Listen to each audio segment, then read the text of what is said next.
গ্রাম বাংলার এই শ্যামল পরিবেশটা আপনাদের কেমন লাগে দেখুন তো।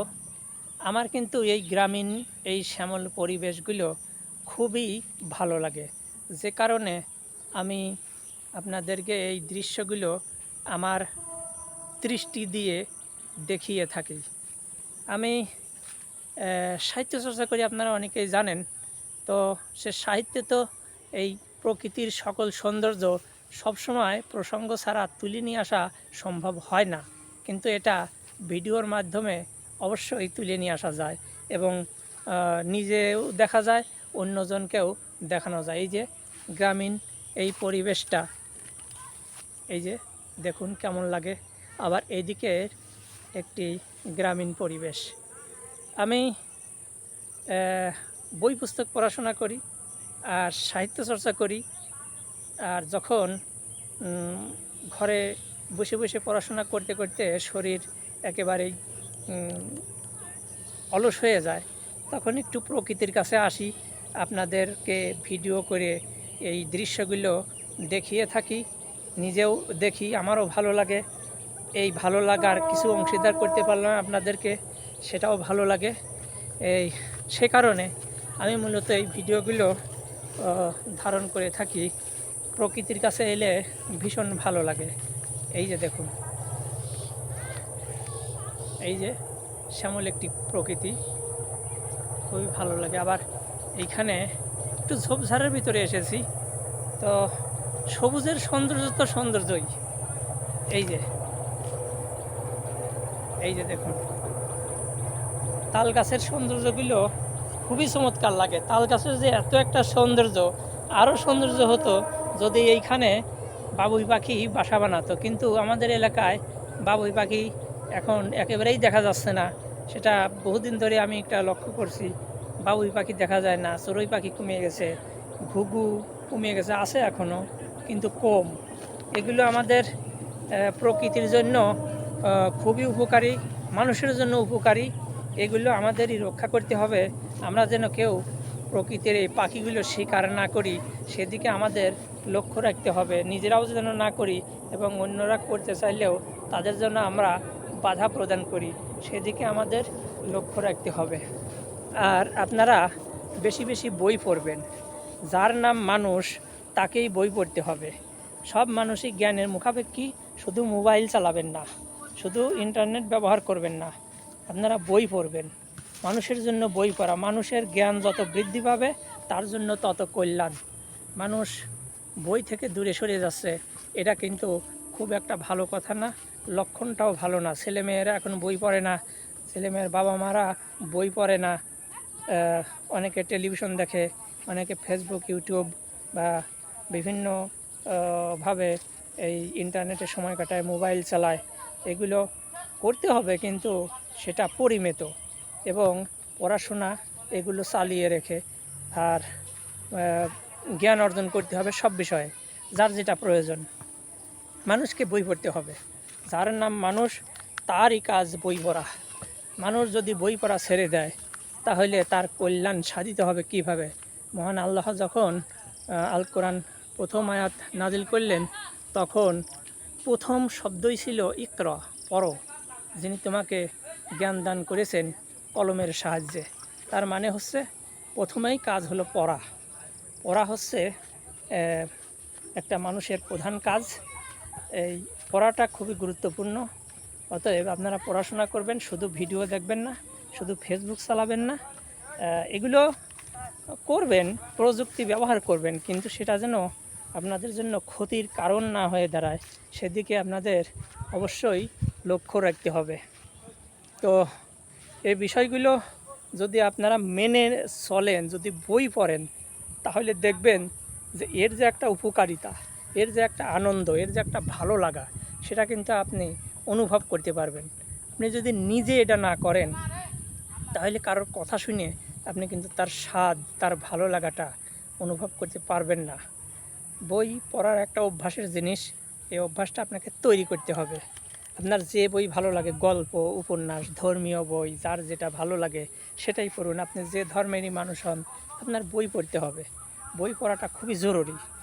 আর প্রত্যেক ধর্মের প্রতি সহনশীল হইতে হবে, শুধু ধর্মের না, প্রত্যেকটা মতের উপরে আপনাকে সহনশীল হইতে হবে। আপনি যে মতের লোক, আপনি ভিন্ন মত একজন পোষণ করলেই তাকে মারবেন, কাটবেন বা তার উপরে শত্রুতার মনোভাব পোষণ করবেন, তার ক্ষয়ক্ষতি করবেন, তার অনেক কষ্ট দেবেন, নানাভাবে তাকে নির্যাতন করবেন বা আমরাই করব, এগুলো খুবই অন্যায়, এগুলো অমানুষের কাজ, এগুলো কোনোভাবেই করা যাবে না। এগুলো করলে সামাজিক সম্প্রীতি এবং ভ্রাতৃত্বের বন্ধন এগুলো নষ্ট হয়। আজ আপনি একজনের মারবেন, আর একদিন সুযোগ পেলে সে আপনাকে মারবে, তার মানে এই মারা এবং মারি এটা চিরদিন চলতে হবে। 5 বছর আপনি একজনকে মারবেন, আবার 5 বছর এসে সে আপনাকে মারবে।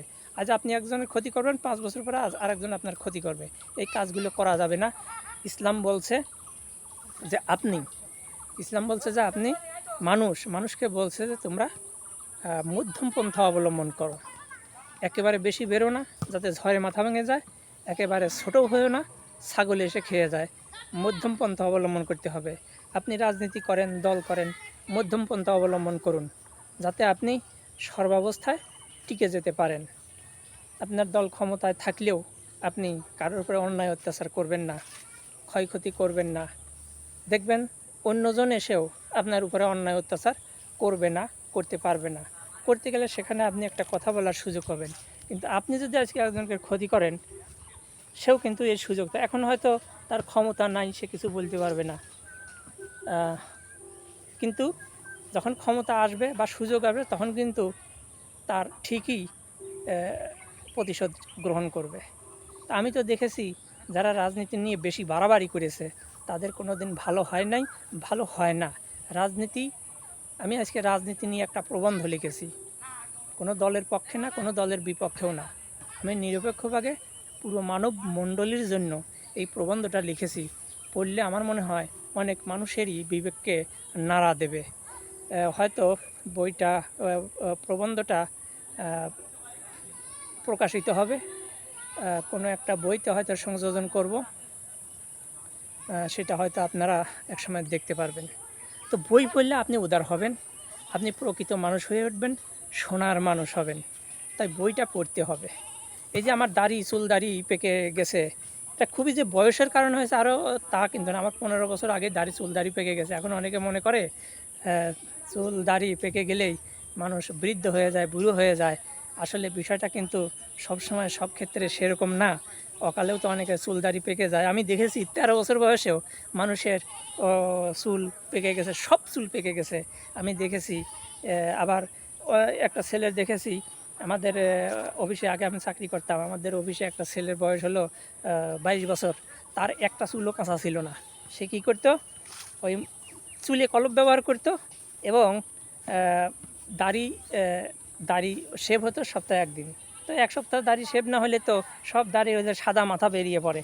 তো ও এর জন্য ডাক্তারের কাছে গিয়েছিল, যে ডাক্তারের কাছে গিয়ে বললো, ডাক্তার সাহেব আমি তো এখনও বিয়ে শাদী করি নাই, বয়স 21-22 বছর, আর এখন আমার চুল দাড়ি সব পেকে গেছে। তো এই অবস্থায় তো দেখতেও ভালো দেখা যায় না, মেয়েরা পছন্দ করে কি না, মেয়ের বাপ মা পছন্দ করে কি না, তো আমার এই চুল দাড়ি কালো করার কোনো কি চিকিৎসা আছে? ডাক্তার বলছিল যে না, এর কোনো চিকিৎসা নাই। চুল দাড়ি যদি একবার পেকে যায় এর কোনো চিকিৎসা নাই, চিকিৎসা বিজ্ঞানে এখনও এর কোনো ওষুধ আবিষ্কার হয় নাই। তো তো ডাক্তার সাহেব বলছেন যে এতে শরীরের কোনো ক্ষতি নাই, কিন্তু এটা দেখতে একটু খারাপ দেখা যায়, এটাই, তাছাড়া কোনো শরীরের ক্ষতি নাই।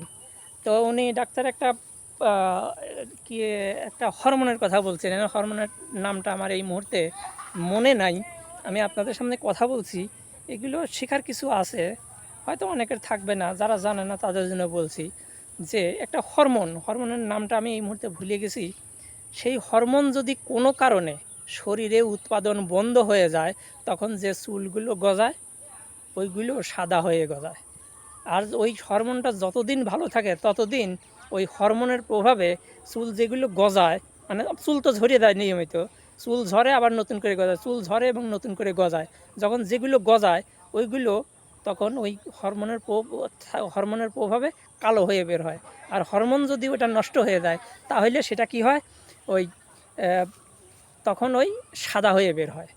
তো চুল আস্তে আস্তে ঝরে যায় আর নতুন করে গজায়, আস্তে আস্তে ঝরে যায় আর নতুন করে গজায়। তো এইভাবে দেখা যায় ধীরে ধীরে ধীরে ধীরে সব চুল ওই পড়ে গিয়ে গজাতে গজাতে সব চুল সাদা হয়ে যায়। আসলে এটা হলো একটা হরমোনগত ব্যাপার। এই হরমোনটা নষ্ট হয় কিভাবে? অনেকভাবেই নষ্ট হয়। হয়তো কোনো ওষুধের প্রভাবে নষ্ট হতে পারে, কারেন্টের শক খেলে হতে পারে, অথবা অন্য কোনো কারণেও হতে পারে। এতে শরীরের কোনো ক্ষতি নাই। চুল পাকিলেই লোকে বুড়ো হয় না। তো প্রসঙ্গক্রমে কথাটা এলো। আর একটা জিনিস হলো যে চুলদাড়ি দেখে ভালো না লাগলে অনেকে দেখা যায় যে তার চ্যানেল দেখতে চায় না, তার ভিডিও দেখতে চায় না। এটা অনেকে করে থাকে। আর যুবক ছেলে বা মেয়ে হোক, যুবতী মেয়ে হোক, তার চেহারা দেখেই, তার কন্টেন্ট ভালো না, কোনো কিছু ভালো না, শুধু তার চেহারা দেখে তার চ্যানেল সাবস্ক্রাইব করে ফেলে। তার চেহারাটা দেখলে ভালো লাগে, তার কথা শুনলে ভালো লাগে, যদিও তার ভিতরে কোনো জ্ঞানের কথা নাই, তারপরেও ভালো লাগে। আর চুল দাড়ি পেকে গেলে, বয়স হয়ে গেলে তার কথা শুনতে চায় না। মনে করে যে এ তো বুড়ো হয়ে গেছে বা ভালো দেখা যাচ্ছে না, বয়স্ক মানুষ, চুল দাড়ি পেকে গেছে, এ কেমন মানুষ, এর সাথে তো এর চেহারা দেখেই তো ভালো লাগে না, এর কী কথা শুনবো, এর কী ভিডিও শুনবো। কিন্তু না, একজন ডাক্তার বলেছে যা আপনার মুখে কষ, তিতা, যেটা আপনার খেতে ভালো লাগে না ওইটা আপনার শরীরের জন্য উপকার, আর যেটা আপনার খেতে সুস্বাদু, খেতে ভালো লাগে, ওটা শরীরের জন্য অত বেশি উপকারী না। একইভাবে বয়স্ক লোকের ভিডিও চেহারা দেখে যদি ভালো নাও লাগে, কিন্তু যাদের একটু বয়স হয়েছে তাদের কিন্তু জীবন সম্পর্কে একটা জ্ঞান তৈরি হয়েছে, একটা জীবন সম্পর্কে অভিজ্ঞতা তৈরি হয়েছে, তাদের জীবন সম্পর্কে একটা ধারণা তৈরি হয়েছে, তাদের একটা পরিণত বয়সে এসে তার অনেক বিষয়ে এসে পরিপক্কতা লাভ করেছে। তার একটা কথা শুনে আপনার জীবনের ভুলটা আপনি সংশোধন করে নিতে পারবেন, সে সুযোগটা কিন্তু আপনার থাকে। তাহলে বয়স বাড়লে অনেক ক্ষেত্রে দেখা যায় যে সেটা অভিজ্ঞতার একটা লক্ষণ। অবশ্য বয়স্ক হইলেই যে সবসময় সব কিছু জানা যায় এটাও ঠিক নয়, তবে অনেক কিছুই জানা যায়, আবার অনেক সময় অনেক কিছু জানাও যায় না। তো বয়স হলে তার জীবন সম্পর্কে অভিজ্ঞতা হয়, জীবনের ঠিক বেঠিক ভুল কাজ সম্পর্কে সে অনেক কিছু সে জীবনের অভিজ্ঞতা থেকে জানতে পারে। এগুলো অনেক সময় হয়ে থাকে। তো ভিডিওটা কেমন লাগলো কমেন্টে জানাবেন। অনেক কথা বললাম, এই কথাগুলো আমি বলতে পারতাম না যদি আমি বই না পড়তাম। বই পড়ে আমি জীবন থেকে অনেক কিছু শিখেছি, বই পড়ে আমি অনেক কিছু শিখেছি এবং নিজের জীবনের অভিজ্ঞতা থেকে অনেক কিছু শিখেছি। এগুলো যদি আপনারা শোনেন, 5টা ভিডিও দেখে একটা কথাও যদি আপনি আপনার জীবনের জন্য কাজে লাগাতে পারেন বা আপনার একটা জীবনের ভুল সংশোধনের জন্য কাজে লাগে, সেটাই আপনার জীবনে একটা মাইল ফলক হয়ে থাকবে এবং জীবনে উপকার বয়ে আনবে। ভিডিওটা কেমন লাগলো কমেন্টে জানাবেন।